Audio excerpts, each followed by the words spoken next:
बिस्मिल्लाहिर्रहमानिर्रहीम। मैं हूँ होम्योपैथिक डॉक्टर कामरान जमशेद।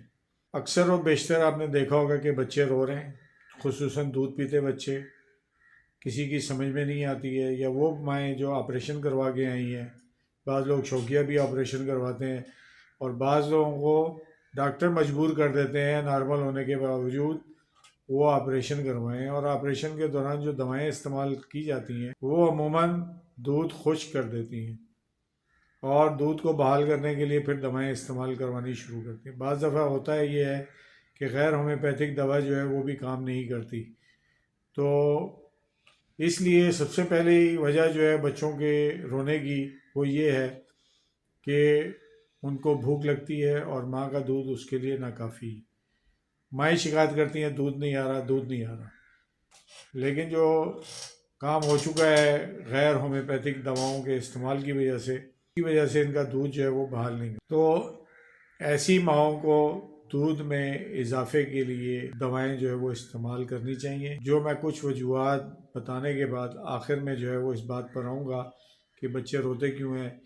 एक तो दूसरी तकलीफ़ जो है वो बच्चों को ये होती है कि उनको गैस ट्रबल होती है, या हाजमा ठीक नहीं होता, या स्टूल पास नहीं होता।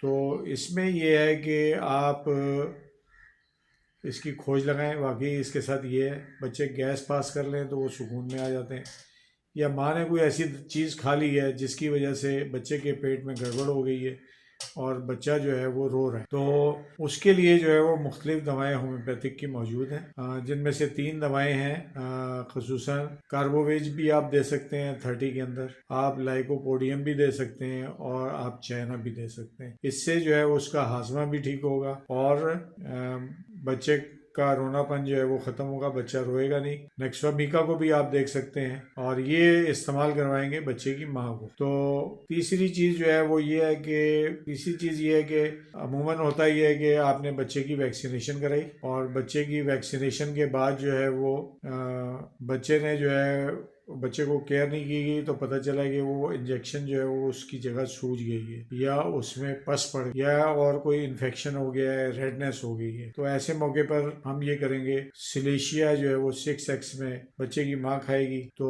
वहाँ जो पस वगैरह अगर बन गया है या इन्फेक्शन हो गया है तो वो दूर हो जाएगा। अगर उसमें रेडनेस है तो बेलाडोना आप देंगे। हीपर सेल्फ आप देख सकते हैं 30 में काफ़ी रहेगा एक बच्चे के लिए। तो जब ये चीज़ें रिलीज हो जाएंगी तो आपका बच्चा जो है वो खामोश हो जाएगा। दूध की बात कर रहे हैं तो दूध कैसे आए। होम्योपैथिक दवा अर्टिका यूरेंस 3x के 2-2 कतरे दिन में 3 दफ़ा देने से माँ का दूध जो है वो बहाल हो जाता है, वो दबा हुआ दूध जो है वो बाहर आ जाता है। और दूसरे नंबर पे जो दवा है मैं इस्तेमाल करवाता हूँ वो एग्नेस कास्ट है। एग्नेस कास्ट की और बेशुमार खूबियाँ हैं, लेकिन एक खूबी ये भी है, बदकिस्मती से ये जो इस्तेमाल हो रही है ना एग्नेस कास्ट, ये हो रही है मर्दों के लिए। लेकिन इसकी एक बहुत बड़ी खसूसियात है कि ये दूध जो है ना वो बहाल करती है, और दूध की बहाली से जो है इसका गहरा ताल्लुक है। तो इसके भी 2-2 कतरे दिन में 3 दफ़ा माँ को पिलाने से जो है वो दूध बहाल हो जाता है। एक दवा है रेसिनेस। रेसिनेस भी एक दवा ऐसी है कि अल्लाह ताला की कुदरत है, और होम्योपैथिक की दवाएं जो हैं बहुत सी मिनरल से बनी हैं,